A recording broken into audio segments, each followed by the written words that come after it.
jamii ya wafugaji wilaya Simanjiro mkoani Manyara wamesema watajitokeza kwa wingi Oktoba 29 mwaka huu kupiga kura kwenye uchaguzi mkuu kutokana na kuridhishwa na namna serikali iliyomaliza muda wake chini ya Daktari Samia Suluhu Hassan ilivyokidhi changamoto zilizokuwa zinawakabili hapo kabla.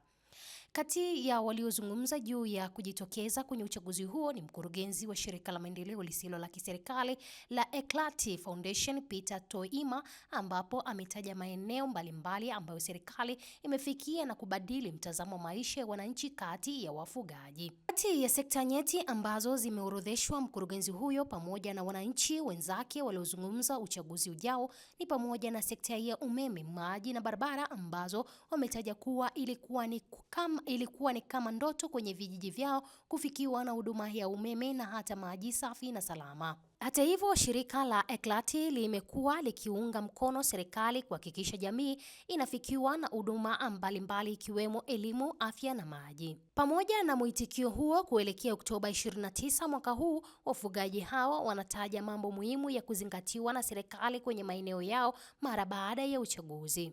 Kutokea mkoani Manyara, Pendo Godson. Jina langu ni Peter Toima Kiroya, lakini pia ni kiongozi wa shirika la Eklati la maendeleo.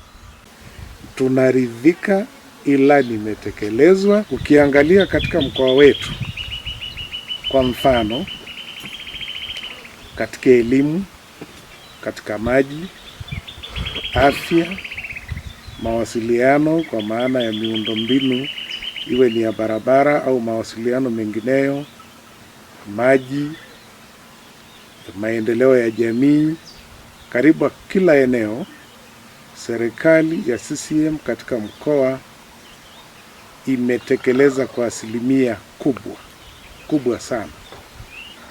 Kote ongezeko la shule za msingi katika kipindi cha miaka 5 ya utekelezaji wa ilani hii, hususan katika hiki kipindi cha miaka 4 cha uongozi wa Dr. Samia Suluhu Hassan, Rais wa Jamhuri ya Muungano wa Tanzania, ongezeko la shule mpya na hata shule ambazo zimefanyiwa ukarabati na ukarafati limekuwa ni kubwa sana. Kwa shule za sekondari kwa mfano, katika kipindi cha miaka 5 kilichopita na hasa hiki kipindi cha miaka 4.5 chini ya uongozi wa Dr. Samia Suluhu Hassan, kila halmashauri ya wilaya katika mkoa huu kumejengwa sio chini ya shule 4 mpya za sekondari. Lakini naweza nikatoa mfano wa shule mpya 2, shule ya wasichana ya Dr. Samia iliyojengwa pale Babati mjini, lakini na shule ya wavulana iliyojengwa pale Babati vijijini. Zimekamilika kujengwa na ni sehemu ya utekelezaji wa ilani. Ukienda Simanjiro kwa mfano, shule zipo karibu 4 mpya zilizojengwa katika kipindi hiki. Nina ushuhuda kwa taarifa tunazoletewa na mkuu wa mkoa kwamba ilani imetekelezwa katika eneo la afya. Kwa mfano, katika kila halmashauri yetu, mfano hapa Simanjiro, kuna hospitali kubwa ya serikali imejengwa katika kipindi hiki wakati tangi anaonekana. Kwa hivyo naweza nikasema zaidi ya 70% huku vijijini wananchi wanapata maji salama na safi kwa matumizi yao.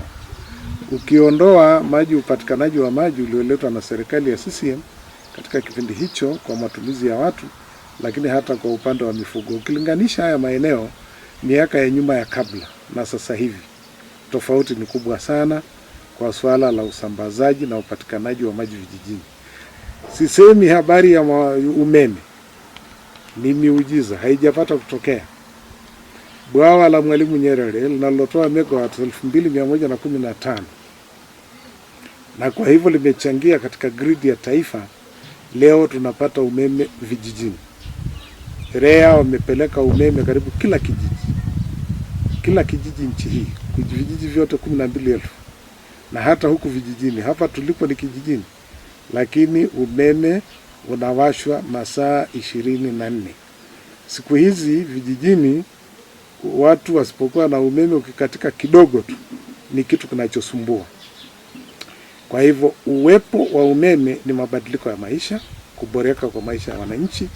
Na hiki ya pili, Ukiangalia kule nyuma, sisi wafugaji, watoto wetu walikuwa wanatoka kilomita ya mbali sana kwenda kutafuta elimu. Lakini sasa hivi ndani ya kijiji chetu hapa tuna shule ya msingi 7 ambaye imewapelekea wafugaji kuwapeleka watoto wao shuleni kwa urahisi, na watoto wanaendelea kupata elimu bora. Kwa hiyo hii na tunaendelea kuona jitihada nyingi sana ya kuungwa mkono na kusogelewa watoto wale kwa kupata,